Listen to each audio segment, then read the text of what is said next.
નમસ્કાર મિત્રો, સ્વાગત છે તમારું એચએનજીયુ સ્ટડી પોઈન્ટ યુટ્યુબ ચેનલના એક નવા વિડીયોમાં. મિત્રો, ધોરણ 10 અને ધોરણ 12 બોર્ડના પરીક્ષાના પરિણામ અંગે ખૂબ જ મોટા સમાચાર આવી રહ્યા છે. એના વિશે આપણે આજના આ વિડીયોની અંદર વાત કરવાના છીએ. મિત્રો, HNGU study point YouTube channel દ્વારા તમને બોર્ડના પરિણામ રિલેટેડ તમામ અપડેટ જે છે એ સૌપ્રથમ અને સચોટ રીતે પૂરી પાડવામાં આવે છે. ભવિષ્યમાં પણ આવી તમામ માહિતી મેળવવા માટે ચેનલને અત્યારે સબસ્ક્રાઇબ કરી લેજો. તો હવે શરૂ કરીએ આજનો વિડીયો. તો તમે જોઈ શકો છો, ધોરણ 10 અને ધોરણ 12 બોર્ડનું પરીક્ષાનું પરિણામ આ તારીખે જે છે એ જાહેર કરવામાં આવશે. પેપર ચકાસણીની કામગીરી પૂરી થતાં કરવામાં આવી જાહેરાત. એટલે કે તમે જે પેપર લખી અને સબમિટ કર્યા છે એની ચકાસણીની કામગીરી જે છે એ પૂરી થઈ ગઈ છે. તો એના કારણે જે છે એ આ જાહેરાત કરવામાં આવી છે. તો તમે જોઈ શકો છો, અહીંયા ન્યૂઝપેપર કટિંગ છે એ તમે જોઈ લો. ધોરણ 10 અને 12 ની 90% ઉત્તરવહીની મૂલ્યાંકનની કામગીરી પૂર્ણ. શિક્ષણ બોર્ડની 77 લાખ ઉત્તરવહીમાંથી 69 લાખ ઉત્તરવહીની ચકાસણી થઈ ગઈ છે. 119 વિષયોની ઉત્તરવહીનું મૂલ્યાંકન. તો જે વિદ્યાર્થીઓ જોડે પરફેક્ટ ટાઈમ હોય એને હું તમામ વિગતો શાંતિથી સમજાવવા માંગીશ, પરંતુ જે વિદ્યાર્થીઓ ફટાફટ ઇન્ફોર્મેશન મેળવવા માંગતા હોય એમના માટે હું એ પહેલાં શોર્ટમાં કહી દઈશ, અને પછી જે વિદ્યાર્થીઓ જોડે બિલકુલ ટાઈમ ના હોય એવું પહેલાં આટલી વાત સમજી લે કે ધોરણ 12 સાયન્સનું પરિણામ જે છે એ સૌપ્રથમ જાહેર કરવામાં આવશે. પછી ધોરણ 12 સામાન્ય પ્રવાહનું પરિણામ જે છે એ જાહેર કરવામાં આવશે, અને અંતમાં જે છે એ ધોરણ 10નું પરિણામ જે છે એ જાહેર કરવામાં આવશે. અને આ તમામે તમામ પરિણામો જે છે એ 25 એપ્રિલથી 30 એપ્રિલ દરમિયાન તબક્કાવાર જે છે એ જાહેર થઈ શકે છે.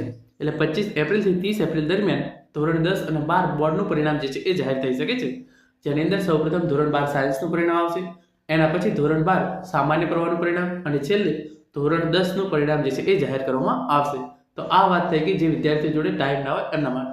હવે જે વિદ્યાર્થીઓ જોડે ટાઈમ હોય એમના માટે આપણે પરફેક્ટ આ ઇન્ફોર્મેશન જે છે એને સમજીએ.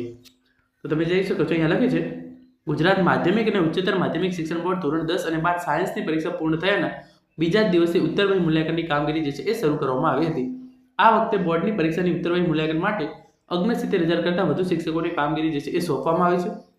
458 કેન્દ્રો પર જે છે એ તમારી જે ઉત્તરવહી છે એનું કામગીરી જે છે એ ચાલી રહી છે, અને એનું 90% કામગીરી જે છે એ પૂરી કરી દેવામાં આવી છે.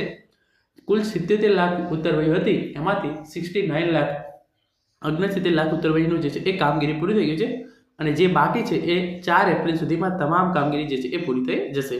એટલે કે 4 એપ્રિલ 2025ના રોજ જે છે એ તમામે તમે જે પેપર લખ્યા છે એ તમામે તમામ પેપર ચકાસણીની કામગીરી જે છે એ પૂરી થઈ જશે, અને એના પછી તમારું જે રિઝલ્ટ બનાવવાનું હોય એની કામગીરી જે છે એ શરૂ કરવામાં આવશે.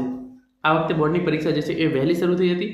27 માર્ચથી જે છે એ બોર્ડની પરીક્ષા શરૂ થઈ ગઈ હતી, અને 10 માર્ચના રોજ ધોરણ 10 અને ધોરણ 12 સાયન્સની જે છે એ બોર્ડની પરીક્ષા પૂરી થઈ ગઈ હતી, અને ધોરણ 12 સામાન્ય પ્રવાહની પરીક્ષા જે છે એ 17 માર્ચ 2025ના રોજ પૂરી થઈ ગઈ હતી. અને 11મી માર્ચથી જ તમારે જે છે એ પુરવણીની જે ચકાસણીની કામગીરી જે છે એ કુલ 458 કેન્દ્રો પર જે છે એ શરૂ કરવામાં આવી હતી, અને 69,000 કરતાં પણ વધારે શિક્ષકો જે છે એ આ કામગીરીની અંદર જોડાયેલા હતા. અને એની અંદર કુલ તમે જોઈ શકો છો, કુલ 69,000 કરતાં પણ વધારે વિષયો જે છે એ એની ચકાસણી કરવામાં આવી. અને આ વખતે બોર્ડનું પરિણામ 77 લાખ ઉત્તરવહીનું મૂલ્યાંકન કરવાનું હતું, જેમાં હાલ લગભગ 69 લાખ ઉત્તરવહીનું ચકાસણીનું કામગીરી પૂરી થઈ ગઈ છે, અને 8 લાખ જે છે ઉત્તરવહીની ચકાસણી બાકી છે એ 4 એપ્રિલ સુધીમાં પૂરી કરવામાં આવશે. જેથી આ વખતે એપ્રિલ અંતમાં જ પરિણામ જાહેર થાય તેવી પ્રબળ શક્યતા જોવા મળી રહી છે. એટલે કે તમામ કામગીરી પૂરી થઈ ગઈ છે, અને બોર્ડનો સ્ટાફ હોય એ ખૂબ જ ઝડપથી આ વખતે પરિણામ જાહેર કરશે. કારણ કે આ વખતે જે છે એ ઇમ્પ્રુવમેન્ટ એક્ઝામ છે એ પણ લેવાનાર છે. એટલે કે 2 વખત બોર્ડની પરીક્ષા લેવામાં આવનાર હોય, એપ્રિલ અંતમાં તમારું પરિણામ જે છે એ 100% જે છે એ જાહેર કરી દેવામાં આવશે. 25 એપ્રિલથી 30 એપ્રિલ દરમિયાન ધોરણ 12 સામાન્ય પ્રવાહ, પછી સાયન્સ અને ધોરણ 10નું પરિણામ જે છે એ જાહેર કરી દેવામાં આવશે. તો મિત્રો, આ હતો આજનો વિડીયો, જેની અંદર આપણે બોર્ડનું પરિણામ ક્યારે આવશે એના વિશેની માહિતી મેળવી છે. Thank you so much for watching.